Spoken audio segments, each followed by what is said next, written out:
ఎన్నికలు వచ్చాయి, ప్రభుత్వం మారింది. ఇవాళ బీఆర్ఎస్కి బదులు కాంగ్రెస్ పార్టీ ప్రభుత్వం ఎంచుకోవడంతో ఇవాళ కార్పొరేటర్లందరూ వరంగల్ టౌన్లోని కార్పొరేటర్లందరూ కాంగ్రెస్ పార్టీకి పోతున్నారు. సుమారుగా 10 మంది కార్పొరేటర్లు పోతున్నట్టుగా వార్తలు వస్తున్నాయి. అసలు ఎందుకు వీరు బీఆర్ఎస్ పార్టీని వదిలేసి కాంగ్రెస్ పార్టీకి వెళ్తున్నారు తెలుసుకుందాం. ఇక్కడ కాంగ్రెస్ పార్టీ నాయకులు ఉన్నారు.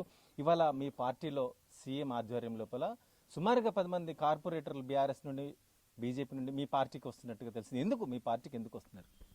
ఖచ్చితంగా ఇది ఎన్నికల ముందే, గతంలో ఎన్నికలకు ముందే 2 నెలల ముందే కూడా అనేక మంది అసంతృప్తులు మరి టీఆర్ఎస్ నుండి మన కాంగ్రెస్లకు పోవడానికి అనేక మంది కూడా అప్పుడే సిద్ధపడిన క్రమంలో అప్పుడు ఉన్న లోకల్ ఎమ్మెల్యే కానీ కేటీఆర్ కానీ బుజ్జగింపులు చేసి వాళ్ళను స్తబ్దంగా ఉంచడానికి కారణమైంది. తర్వాత పరిణామాలలో కాంగ్రెస్ అధికారంలోకి రావడం, ఇక్కడ బలమైన నాయకుడు కొండా సురేఖ, కొండా మురళీధరరావు గారు ఉండడం, వారి ద్వారా మళ్ళీ పార్టీలోకి రావాలని వాళ్ళు ఆకాంక్షించిన సందర్భంలో వాళ్ళు స్వచ్ఛందంగా వస్తున్న క్రమంలో పార్టీలో ఆహ్వానిస్తున్నారు.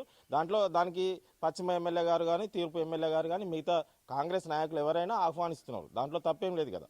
అంటే ఇవాళ ఏంటి అంటే కార్పొరేషన్ లోపల, గ్రేటర్ వరంగల్ కార్పొరేషన్ లోపల మేయర్ని, డిప్యూటీ మేయర్ని మార్చే ఒక ఎత్తుగడ కూడా అని చెప్పి చెప్పుకుంటున్నారు. అంటే ఇప్పుడు ప్రస్తుతానికైతే అదేమీ లేదు, స్వచ్ఛందంగా వచ్చే వాళ్ళని రాణిస్తున్నారు. ఒకవేళ మా మెజారిటీ ఎక్కువైతే ఆటోమేటిక్గా కాంగ్రెస్ యొక్క మేయర్ గారే ఉంటారు, కాంగ్రెస్ యొక్క డిప్యూటీ మేయర్ గారే ఉంటారు. ఒకవైపు కొనుగోలు కూడా చేస్తున్నారని చెప్పేసి అలాంటిది ఎక్కడా లేదు. గత చరిత్ర చూస్తే, అసెంబ్లీలో కొన్న చరిత్ర చూస్తే టీఆర్ఎస్ వ్యక్తులే, అది బీఆర్ఎస్ నాయకత్వమే.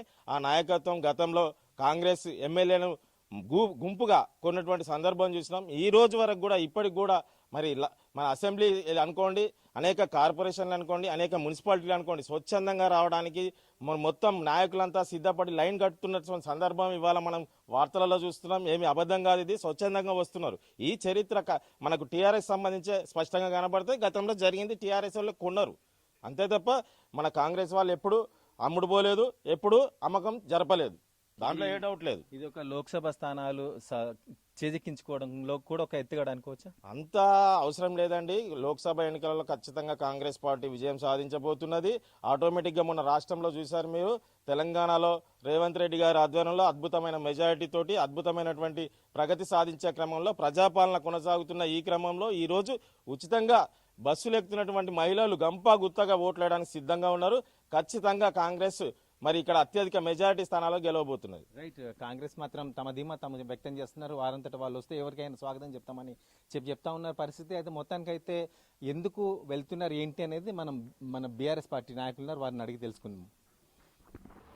మొత్తానికి రాష్ట్రంలో ఎలక్షన్స్ రావడం, ఇవాళ బీఆర్ఎస్ పార్టీకి బదులు కాంగ్రెస్ పార్టీ అధికారాన్ని చేపట్టడం, కార్పొరేటర్లు మరి పార్టీ పరిస్థితి, బీఆర్ఎస్ పార్టీ పరిస్థితి ఎలా ఉంది ఏంటి? ఇవాళ మనతో జోషి ఉన్నారు, కార్పొరేటర్. చెప్పండి అన్న, ఏంటి పరిస్థితి, వాళ్ళ పార్టీ పరిస్థితి ఎలా ఉంది? పరిస్థితి ఏం లేదంటే గెలుపుకోవడం సాధ్యమే, అది దానిలో పెద్ద సమస్య ఏం లేదు. ఆల్రెడీ మేము కార్పొరేటర్ 2.5 years అవుతుంది, ఇంకా 2.5 సంవత్సరం ఉన్నది.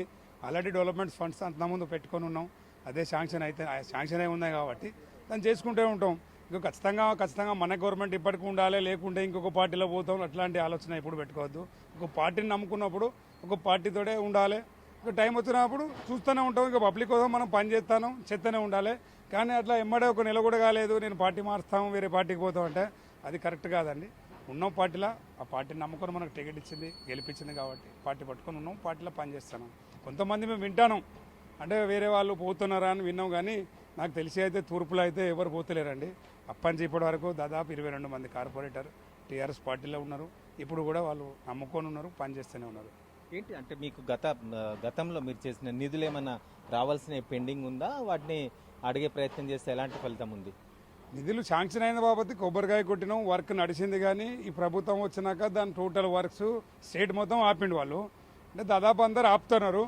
ఏంటంటే అదే వర్క్ కంటిన్యూ నడిస్తే కొత్త మేము చేసినట్టు ఏమి ఉండదు కాబట్టి కొన్ని రోజులు ఆపుకొని అదే వర్క్ను కంటిన్యూ చేస్తే కాంగ్రెస్ ప్రభుత్వం వచ్చి చేసినట్టు వాళ్ళు చూపించడానికి అట్లా ఉంటుంది. జనరల్గా ఎవరి ప్రభుత్వం అట్లా చేసుకుంటారు, కానీ అట్లా ఏం లేదు. మేము ఆల్రెడీ శాంక్షన్ పెట్టినాం, జనాలకు అందరికీ తెలుసు మేము గతంలో ఏం పెట్టినాం, అదే వర్క్ నడుస్తుంది. అంటే నిధుల కోసం వెళ్తున్నారా వీళ్ళు, లేకపోతే వారికి ఉన్న ఆస్తిపాస్తులను కాపాడుకోవడానికి వెళ్తున్నారా? ఎందుకు పార్టీ పెడుతున్నట్టు? ఇప్పుడు బీఆర్ఎస్ పార్టీ రాష్ట్రంలో చాలా బలంగా నడిచిన పార్టీ, మొన్నటి వరకు ఒక నెల కూడా కావట్లేదు, అప్పుడే ఎందుకు వెళ్తున్నట్టు? దాదాపు ఎవరైనా కానీ ఇక్కడ దాదాపు కాపాడేది కార్పొరేటర్ పెద్ద, అసలు ఎవరు అట్లాంటి స్థాయిలో ఎవరు లేదు. ఆస్తి కాపాడుకుంటామంటే నాకు తెలిసి ఒక ఇద్దరు ఉండొచ్చు మొత్తం 66 డివిజన్లో, కానీ మిగతా ఎవరైనా మామూలు వ్యక్తులే ఉన్నారు. పెద్ద ఆస్తులు కాదు, కొంచెం వాళ్ళ ఖర్చు కూడా కష్టం నడిచేది, అట్లాంటి పరిస్థితి ఉన్నది. కానీ పార్టీ అంటే కొన్ని ఏముంటుందంటే జనరల్గా ఇప్పుడు మేము తూర్పులోనే ఉన్నాం, ఇక పార్టీ మమ్మల్ని సహకరించి పార్టీ మమ్మల్ని సపోర్ట్ చేసుకుంటే మేము పోవాల్సింది అవసరం లేదు. ఒక్కొక్క కాడ సమస్యలు ఏమవుతాయంటే పార్టీ పట్టించుకోకపోతే వాళ్ళు నిర్ణయం తీసుకోవాల్సింది అవుతుంది. కానీ పార్టీ ఒకవేళ మంచిగా చూసుకుంటే ఏదో అవసరం లేదు. రైట్, ఇవాళ చూస్తున్నాం పార్టీ మంచిగా చూసుకుంటే వెళ్ళాల్సిన అవసరం లేదు, కానీ ఇవాళ ఒక్క నెల కూడా గడవడం లేదు, అప్పుడే పార్టీని వీడి వెళ్ళడం అనేది అది సమంజసం కాదు. ఇవాళ పార్టీ గతంలో చేసిన పనులు, ఆ నిధులు అనేది ఇవాళ ఆపడం అనేది ప్రతి ప్రభుత్వం మారినప్పుడు ఇది సహజంగా జరుగుతుంటుంది. కానీ నిధులు రాలేదని చెప్పే ఏదో ఒక సాగు చేయించి పార్టీ మారడం అనేది అయితే సమంజసం కాదు అని చెప్పి కార్పొరేటర్ చెప్తున్న పరిస్థితి. మొత్తానికైతే ఇవాళ కొంతమంది కార్పొరేటర్లు బీఆర్ఎస్ పార్టీని వీడి కాంగ్రెస్ పార్టీలో చేయడం అనేది ఒక చర్చనీయాంశంగా మారింది. ఇవాళ కౌన్సిల్ సమావేశం లోపల కాంగ్రెస్ పార్టీ బలం పెంచుకొని ఇవాళ